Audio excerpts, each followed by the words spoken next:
అదరగొట్టే కారం రంగు రుచి ఆచి కారం పొడి.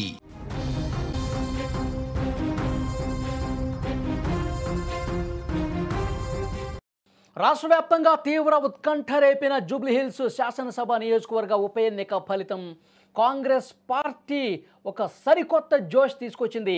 నవీన్ యాదవ్ ఘన విజయంతో కాంగ్రెస్ అభ్యర్థి నవీన్ యాదవ్ అద్భుతమైనటువంటి విజయంతో కాంగ్రెస్ పార్టీ కార్యకర్తలు పండగ చేసుకుంటా ఉన్నారు. కాంగ్రెస్ జెండాను రెపరెపలాడించారు. గతంలో 2 సార్లు ఎమ్మెల్యేగా పోటీ చేసి ఓటమి పాలైన నవీన్ యాదవ్కు ఈసారి విజయం మామూలు విజయం కాదు.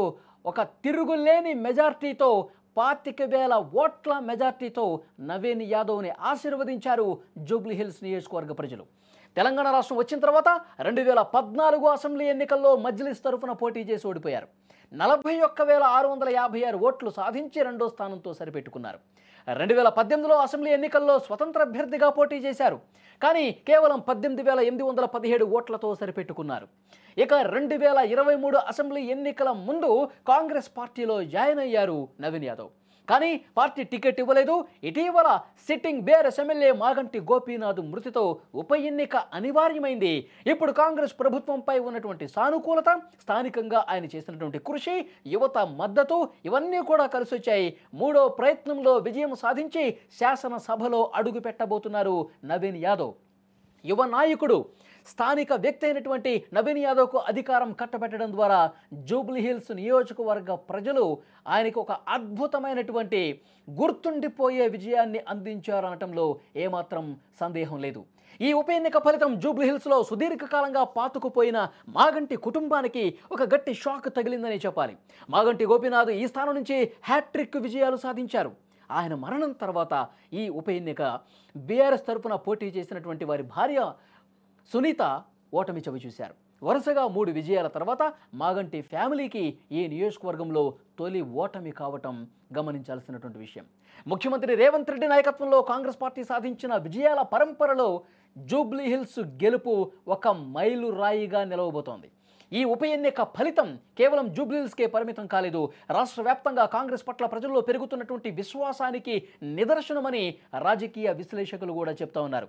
నవీన్ యాదవ్ గెలుపు ఉత్సాహంతో ఆయన మాట్లాడుతున్నటువంటి దృశ్యాలు కూడా మీరు స్క్రీన్ మీద చూడొచ్చు. ఇది ప్రజల విజయం, పార్టీ మీద పెట్టుకున్నటువంటి నమ్మకం, ఈ ప్రభుత్వం మీద పెట్టుకున్నటువంటి విశ్వాసానికి నిదర్శనమని నవీన్ యాదవ్ చెప్తా ఉన్నారు.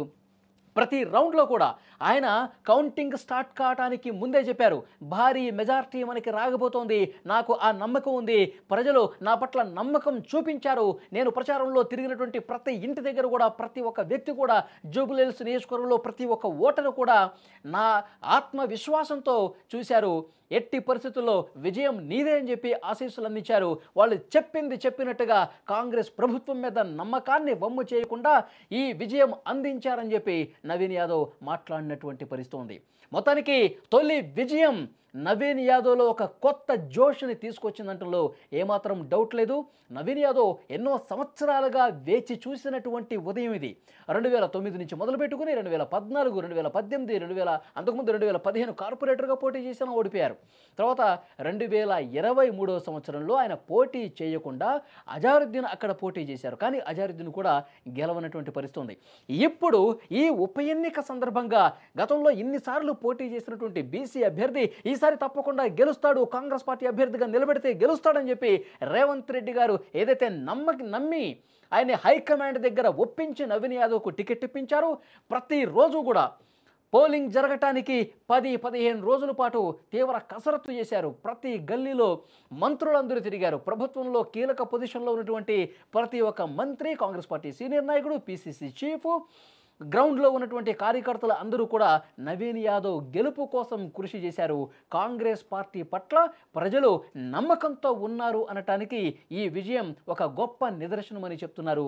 మొత్తానికి ఈ గెలుపుతో నవీన్ యాదవ్ మీసం తిప్పినటువంటి పరిస్థితి. మీసాన్ని మెలేసి నేను ఎమ్మెల్యే అయితే ఈ నియోజకవర్గానికి ఏం చేస్తాను, నేను ఎమ్మెల్యే అయిన తర్వాత ప్రభుత్వంతో ఎలాంటి అభివృద్ధి కార్యక్రమాలు చేస్తానో ఒక్క అవకాశం ఇవ్వండి, ఒక్క ఛాన్స్ ఇవ్వండి అని చెప్పి ఆయన అడిగారు. ఇప్పుడు ప్రజలు ఛాన్స్ ఇచ్చారు. ఎలాంటి కార్యక్రమాలు ఇక్కడ జరుగుతాయని కూడా ఇప్పుడు ఆ నియోజకవర్గ ప్రజలు వేచి చూస్తున్నటువంటి పరిస్థితి ఉంది. మొత్తానికి ఈ గెలుపు రేవంత్ రెడ్డికి, నవీన్ యాదవ్కి, కాంగ్రెస్ పార్టీ కూడా ఒక టర్నింగ్ పాయింట్ లాంటిదని కూడా విశ్లేషకులు అభిప్రాయం వ్యక్తం చేస్తూ ఉన్నారు.